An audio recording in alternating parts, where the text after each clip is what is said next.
మామూలుగానే ఎకనామిక్ క్రైమ్స్‌ని సీరియస్‌గా తీసుకోవాలని సుప్రీంకోర్టు అనేకసార్లు చెప్పింది. హత్యల కంటే కూడా ఎకనామిక్ క్రైమ్స్ ఇంపార్టెంట్ అనేది సుప్రీంకోర్టు చెప్పింది. ఎందుకంటే హత్యలు ఒక్కొక్కసారి ఆవేశంతో ఆన్ ద స్పాట్ ఎమోషనల్‌కి గురయ్యి ఇంపల్సివ్‌గా హత్యలు చేసే అవకాశం ఉంది గానీ, ఎకనామిక్ క్రైమ్స్ ఎవరు కూడా ఇంపల్సివ్‌గానో, ఆవేశంగానో చేయరు. బాగా ప్రీ ప్లాన్డ్ చేస్తారు.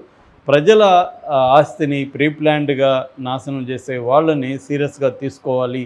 ఇది ఒక పెద్ద బెడదలాగా ఇండియాలో తయారైందని సుప్రీంకోర్టు అనేకసార్లు చెప్పింది. ఎకనామిక్ క్రైమ్స్‌ని సీరియస్‌గా తీసుకోవాలి.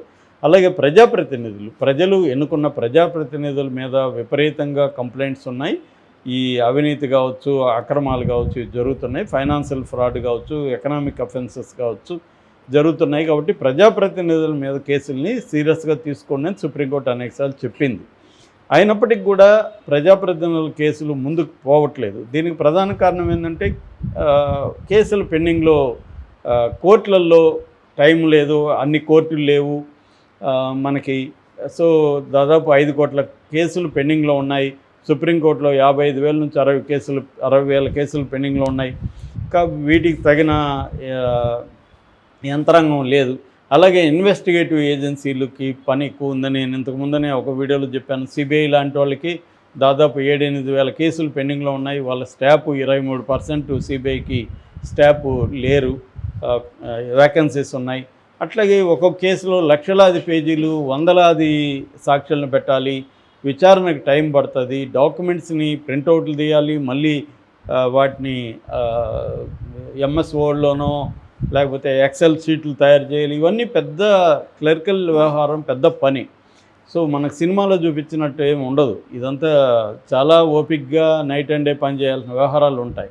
సో కేసులు ఎక్కువైపోతున్నాయి. ఎందుకంటే మోడీ ప్రభుత్వం వచ్చినాక ప్రతిపక్ష పార్టీల మీద కేసులు ఎక్కువ అవ్వడం, దానివల్ల వీళ్ళ టైం అంతా దానికి సరిపోతుండడం అనేది జరుగుతుంది. నిన్ననే పార్లమెంట్లో మొన్న ఓన్లీ 2 కేసుల్లో మాత్రమే కన్విక్షన్ పడింది. అంటే 1% కేసుల్లోనే కన్విక్షన్.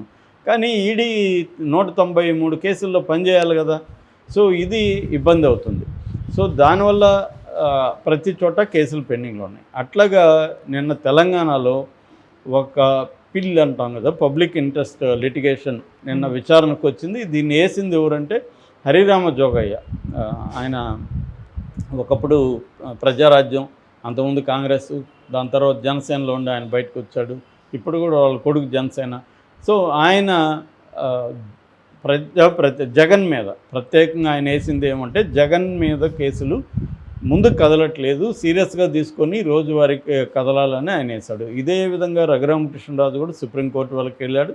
సుప్రీంకోర్టు మీరు తెలంగాణ కోర్టులను చూసుకోండి అనింది. సో ఈ అనేక మంది జగన్ మీద వేయిస్తున్నారు. సో రఘురామతో పాటు ఈయన వేశాడు. ఈయన పిటిషన్ ఎవరిది, Harirama Jogaiah public interest litigation petition నిన్న విచారణకు వచ్చింది. నిన్న హైకోర్టు విచారించింది. ఆయనది ఒకటే కాకుండా హైకోర్టు మొత్తంగా 309 ప్రజాప్రతినిధుల కేసులు పెండింగ్లో ఉన్నాయి తెలంగాణలో. సో హైకోర్టు ఏం చేసిందంటే వీటన్నిటినీ నిన్న విచారించి తెలంగాణ గవర్నమెంట్కి ఒక డెడ్ లైన్ పెట్టింది, మార్చి 31, 2025 వరకు. అందుకని తెలంగాణ ప్రభుత్వం తరపున అడ్వకేట్స్ మాకు టైం ఏంటి అని అడిగారు. సరే అని 4 వారాలు టైం ఇచ్చింది. సో జగన్ ఈ నేపథ్యంలో జగన్ కేసులను కూడా హైకోర్టు అడిగింది.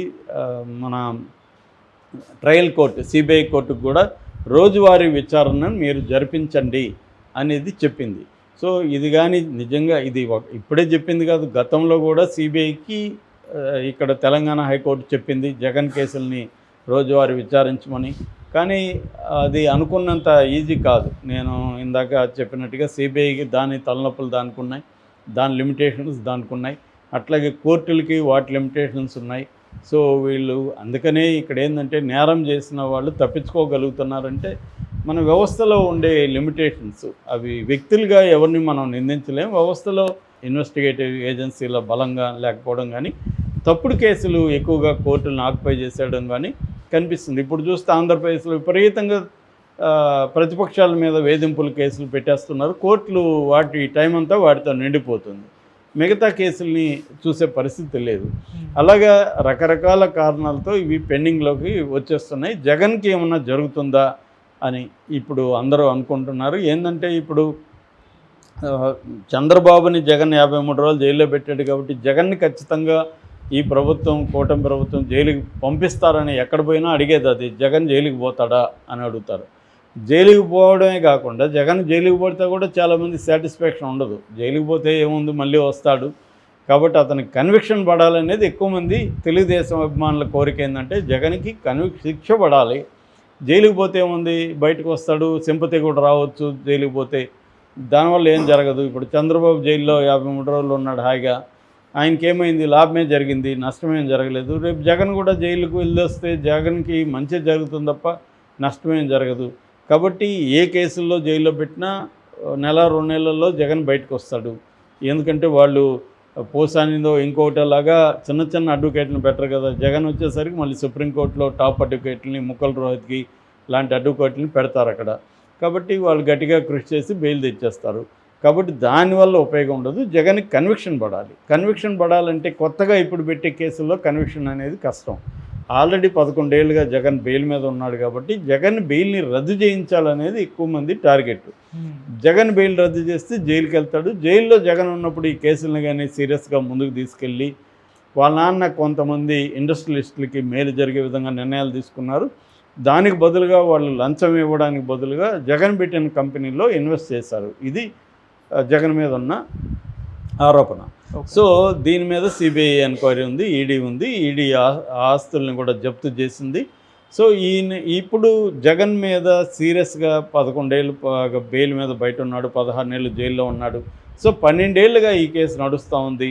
ఇది ముందుకు వెళ్ళలేదు, వెనక్కి కూడా రాలేదు. అంటే తేలిపోయి జగన్ నిర్దోషిగా బయటికి రాలేదు, అట్టని దోషిగాను చేయలేదు. ఇది మోడీ దాని ఏమంటారు, మోడస్ ఆపరండి. అంటే మోడీ ఏం చేస్తుంటాడంటే కేసులు అనే కత్తులు తల మీద వేలాడుతుంటే వాళ్ళు కంట్రోల్లో ఉంటారు అనేది మోడీకి ఉన్న ఇది.